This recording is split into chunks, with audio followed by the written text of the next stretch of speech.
Hello hi అండి, నేను మీ Madhavi. Welcome back to Madhu's arts and rangolis. ఈరోజు వీడియోలో అయితే తులసి కోట దగ్గర మన పూజ గదిలో వేసుకునే ఒక 10 ముగ్గులు అయితే మీకు చూపిస్తానండి. ఇవి ఎక్కడ పడితే అక్కడ వేసుకోకూడదు, ఇంటి గుమ్మంలో అట్లా, ఎందుకంటే తిరుగుతూ ఉంటాము, తొక్కుతుంటారు. ఇవి తొక్కని చోట వేసుకోవాలి. ఇంట్లో తులసి కోట దగ్గర కానీ, దేవుని గదిలో కానీ, మనం ఏదైనా దేవుని పీఠం పెట్టుకున్నప్పుడు వాటి మీద కానీ అలా వేసుకోవాలి. అలాగే నేను ఇక్కడ వీడియోలో చూపించిన ముగ్గుల గురించి కొంచెం బ్రీఫ్గా నాకు తెలిసిన విషయం అయితే మీతో షేర్ చేస్తాను. స్వస్తిక్ అంటే సంస్కృతంలో శుభం అని అర్థము. సు అనగా మంచి, అస్థి అనగా ఉండడం అని భావము. హిందూ సాంప్రదాయంలో ఏ మంచి కార్యక్రమం చేసినా కానీ, పూజలు చేసినా కానీ ముందుగా స్వస్తిక్ గుర్తునైతే వేస్తారు. ఇది అదృష్టాన్ని, శ్రేయస్సుని తెలుస్తుందని నమ్ముతారు. ఈ గుర్తులో ఉన్న 4 కోణాలు 4 దిశలను సూచిస్తుంది. తూర్పు, పడమర, ఉత్తరం, దక్షిణం అని.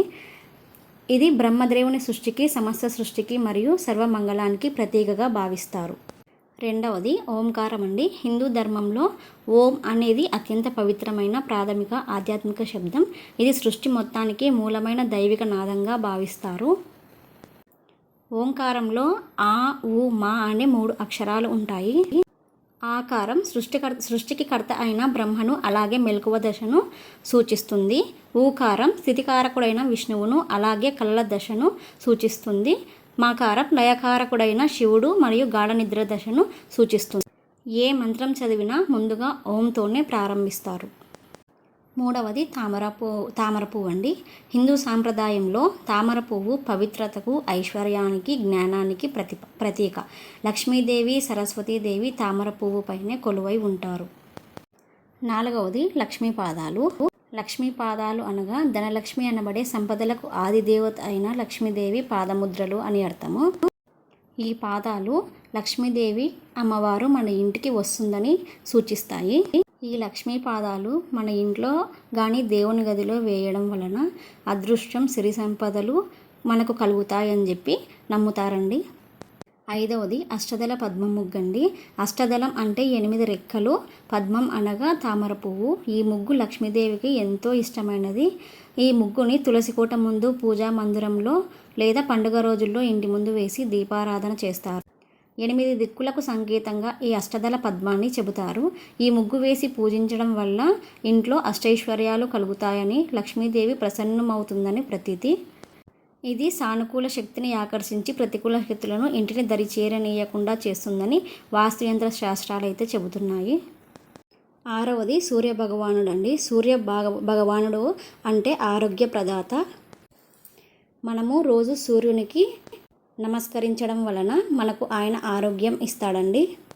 నెక్స్ట్ వచ్చేసి 6 మూలలు కలిగిన నక్షత్ర ముగ్గు అండి. ఇది కూడా దేవుని మందిరంలో లేదా తులసి కోట ముందు అయితే వేస్తారు. నెక్స్ట్ వచ్చేసి శంఖం ముగ్గు అండి.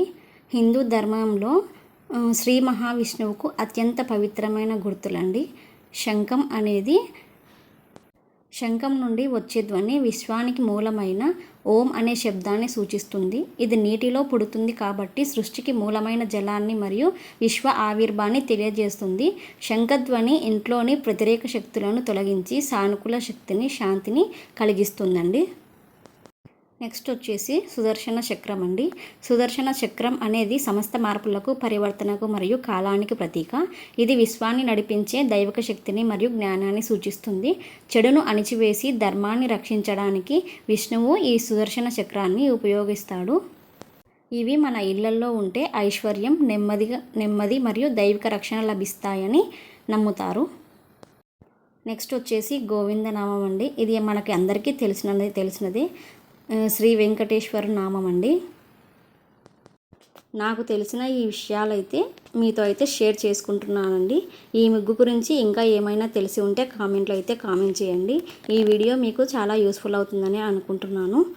ఈ వీడియో నచ్చితే ఒక లైక్ చేసి, షేర్ చేసి మన ఛానల్ని సబ్స్క్రైబ్ చేసుకోండి. ఇంకా మన ఛానల్ ఎవరైనా సబ్స్క్రైబ్ చేసుకోకపోతే సబ్స్క్రైబ్ చేసుకోండి. పక్కనే ఉన్న బెల్ ఐకాన్ క్లిక్ చేస్తే ఆల్ అని ఉంటుంది. అది ట్యాప్ చేస్తే నేను పెట్టే వీడియోస్ అన్నీ మీకు నోటిఫికేషన్ రూపంలో అయితే వచ్చేస్తాయి.